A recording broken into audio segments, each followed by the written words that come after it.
In this video, we'll be going over monsters that gain certain effects depending on how they're summoned, which basically means these cards want to be brought out properly so that they gain their best possible effects.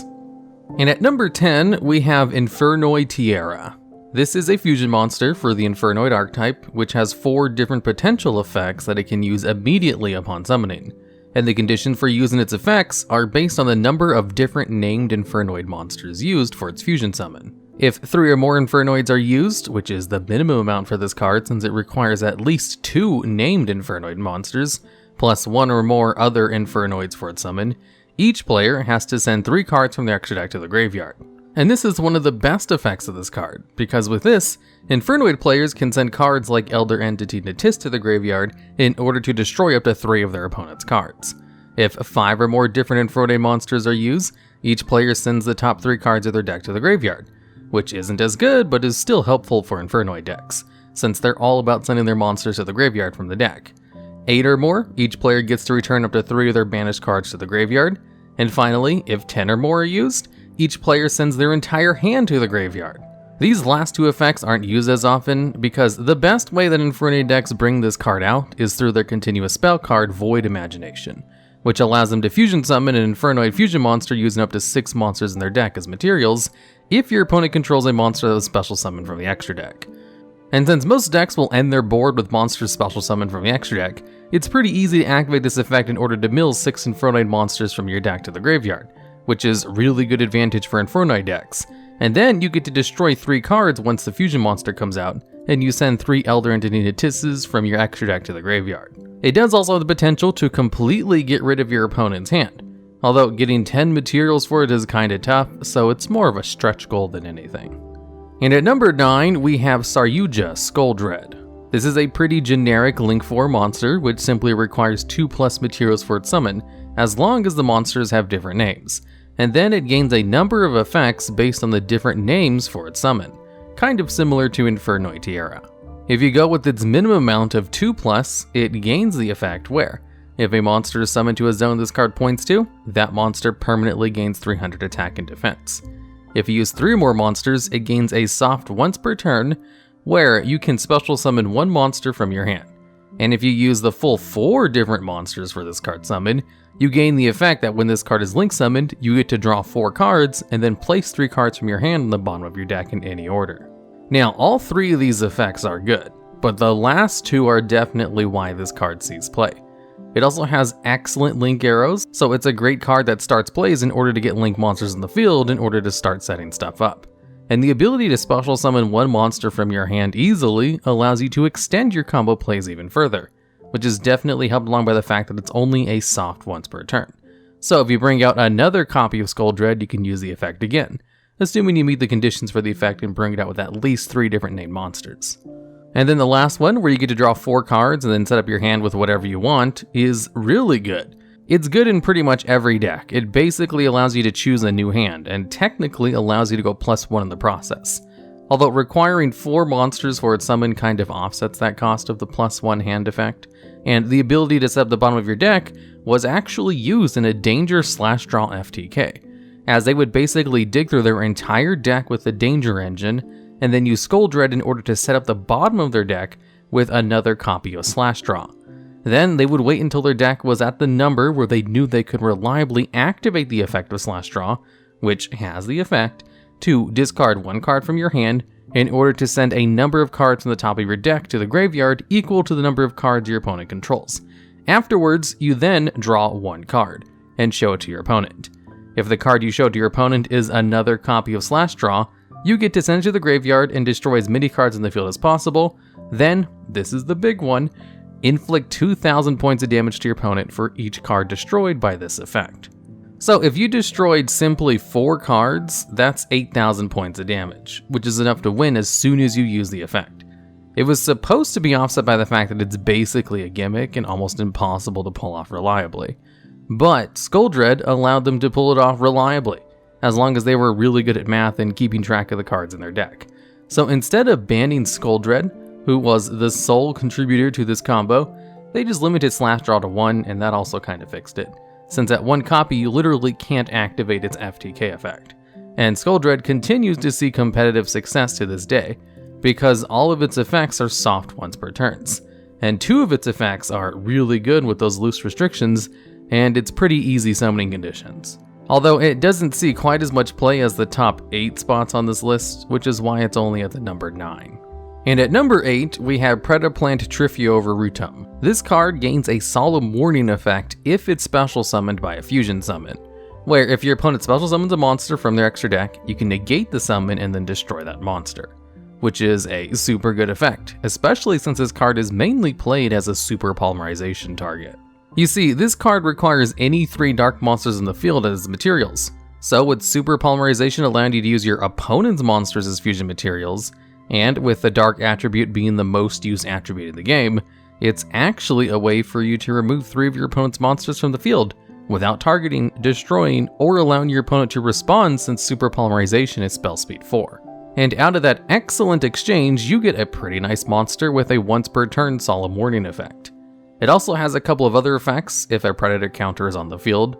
Baseline, it gains attack equal to the original attack of all other monsters on the field with predator counters on them. And also, if it's in your graveyard, you can special summon this card once per turn as long as your opponent controls a monster with a predator counter on it. Now, generally, this card is just used as a super polymerization target, so most decks that bring this card out don't actually have ways to apply predator counters on the field, so it rarely gets to use its other 2 effects. They are pretty decent as well, but luckily its best effect simply requires it to be special summoned by a fusion summon, which is only kind of a restriction to this card because it also has an effect to special summon itself from the graveyard. That way, if it does use its revival effect, then it can't use its Solemn Warning effect anymore. So technically it makes this list because it does have an effect that it only gains when it's summoned in a certain way, but it's more of a restriction rather than the point of the card like the previous 2 spots. And at number 7, we have Blackluster Soldier, Soldier of Chaos. Fun fact about the Blackluster Soldier archetype, it's actually just known as Chaos Warrior in the OCG, and technically all Blackluster Soldier cards are part of a Chaos archetype, but they kind of messed up the localization of the name. Anyways, this is a Link 3 monster who simply requires any 3 monsters with different names as its Link materials, and then gains an effect if at least one of the Link materials was level 7 higher monster, which is basically just protection, that your opponent can't target or destroy the card with card effects, which actually becomes some pretty good protection once its other effects are applied, where its second effect is if this card destroys an opponent's monster by battle, you can activate one of 3 of its other effects, where it will either gain 1500 attack permanently, or be able to make a second attack during your next turn, or just banish 1 card in the field without targeting it. So that last effect is pretty good, and is definitely why this card sees a healthy amount of competitive play. Since it has a baseline attack of 3000, it's going to easily have a target to destroy by battle if it hits the field. The fact that it can also boost its attack to 4500 after destroying a single monster by battle means you could have an indestructible boss monster on the field if it was brought out with its special requirement and gains that pretty good protection. So you don't actually need to bring this card out in a special way for it to gain its second effect, where it gains effects by destroying stuff by battle. It only gains the destruction and targeting protection if it's brought out in its special way, which is what allows it to make this list. And also, another interesting note about this card, it's one of the few monsters in the game which can grant itself a lingering effect, something generally only done to tokens, which means if your opponent activates Skill Drain and it's already used the effect to grant itself 1500 attack, or the ability to attack twice in your next turn, it keeps those effects since they're technically lingering effects and you can't negate those. It's a technicality that rarely comes up because most monsters grant themselves passive effects, which absolutely can be negated by cards like Skill Drain. And at number 6, we have Chaos Dragon Levianeer. This is a really interesting Chaos card that kind of power crept all the previous Chaos cards that existed in the game when it came out, because its summoning condition entirely depends which effect it's going to have when it's brought out. It's kind of like a Monarch monster that gets to choose which effect it uses, and the way you pick its effect is based on the number of dark and light monsters you banish from your graveyard in order to bring this card out, which requires at least 3 of them. So if you only banish light monsters in order to bring this card out, then it gains the effect to special summon 1 monster from your graveyard in defense position. If you only banish dark monsters, it gains the effect to shuffle 1 random card in your opponent's hand back into the deck. If you banish a combination of light and dark monsters, then it gains the effect to destroy 2 cards in the field without targeting either of them. This card has a hard once per turn on these effects and also can't attack the same turn it's special summoned, which is pretty fair since all 3 of these effects are really good. And it's a really interesting card, as it has 3 powerful effects that you can kind of pick and choose which one you want to use, depending on the deck you're playing against and how the field looks at the moment. If it's your first turn, you definitely want to use the effect to shuffle a card from your opponent's hand back into the deck, because that's super good and very rare for cards to actually even have that effect because it's so good. If you're going for combo plays, being able to bring out a monster from your graveyard definitely helps further along most combo plays. And if you're going second, being able to non-target destroy 2 cards in the field is pretty good, since a lot of boss monsters have targeting immunity. So this card enjoys a lot of success, and is so good that I wouldn't be surprised if it was restricted in the future in some way. And at number 5, we have Apollousa Bow of the Goddess. This is another link monster which gains an effect based on the different names of monsters used for its summon, except for tokens. And the different effect this card gains is simply how much attack points it has, as it gains 800 attack times the number of different named monsters used as its link materials. So if you use 4 monsters, since it's a link 4 monster, then it will have 3200 attack. And the reason this is important is because it has a really good negate effect, where once per chain, when your opponent activates a monster effect, you can have this card lose exactly 800 attack in order to negate the effect. This effect is not once per turn, so if you use 4 monsters to bring it out, you gain 4 negates, and monster negates are some of the best kinds of negates you can have, so this card absolutely sees all kinds of competitive play, especially since its materials are so generic, as it just requires different named monsters.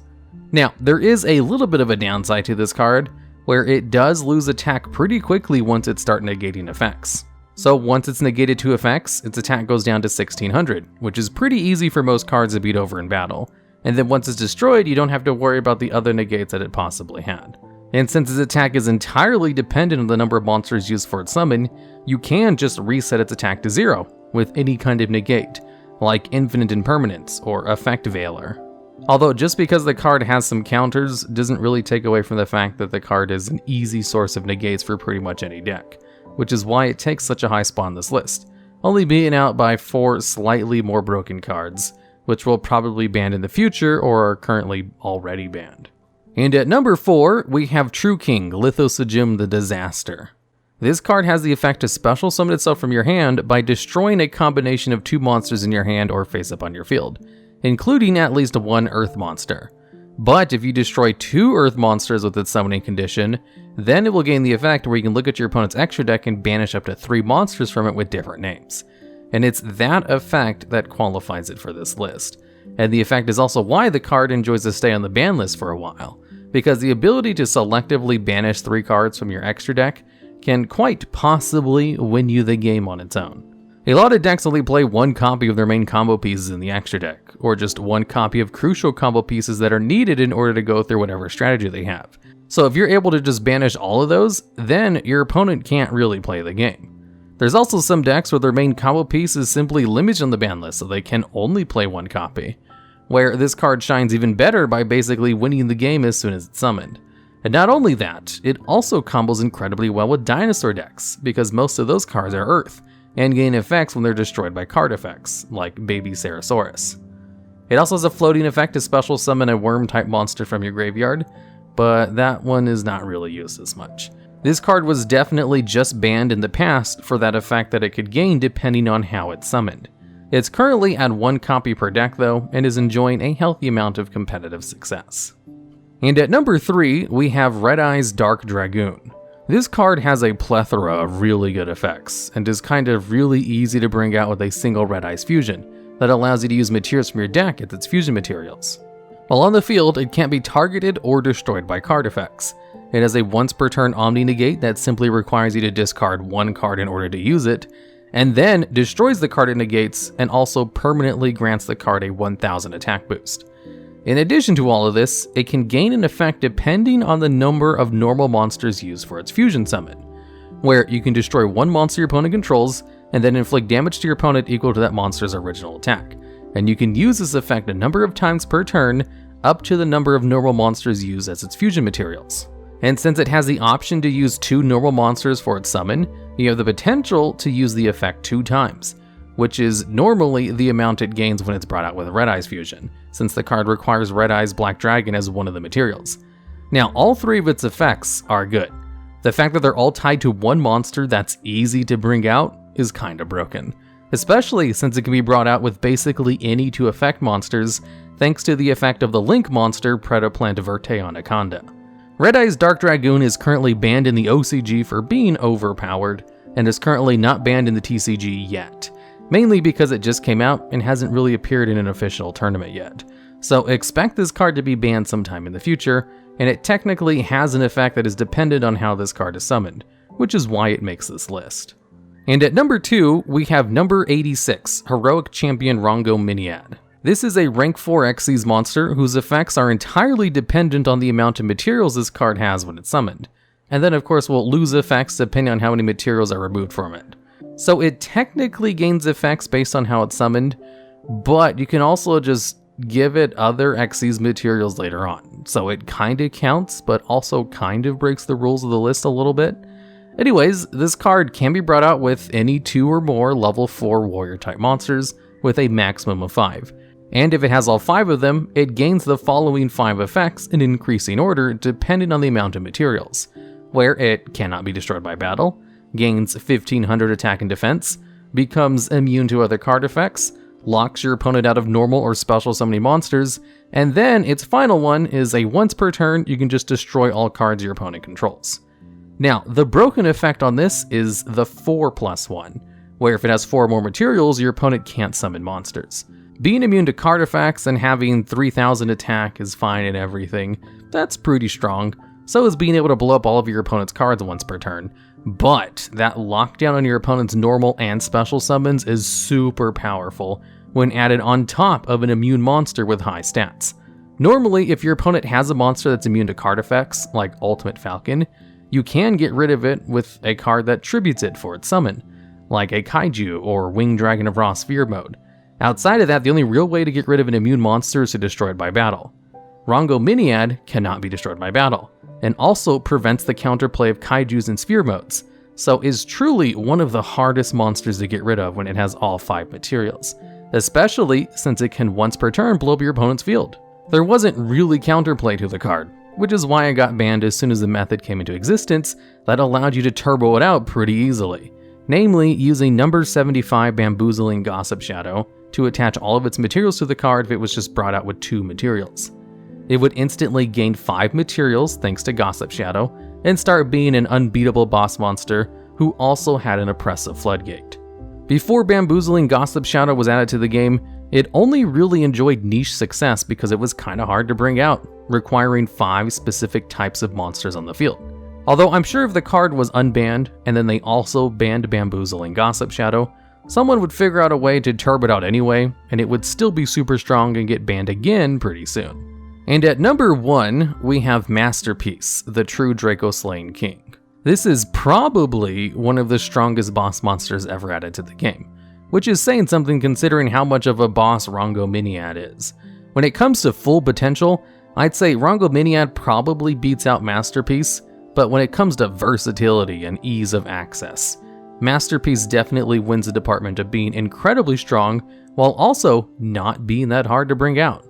Because you see, this card has an effect where it can gain immunity to card effects based on the types of cards used for its tribute summon, and it can also use face-up continuous spell or trap cards as tribute material.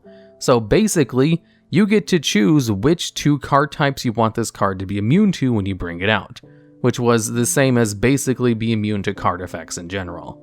Most decks only really have one main type of card they use, a lot of the times 2 cards, but rarely do decks use all 3 types of cards in order to do their plays, that being monsters, spell, and trap cards.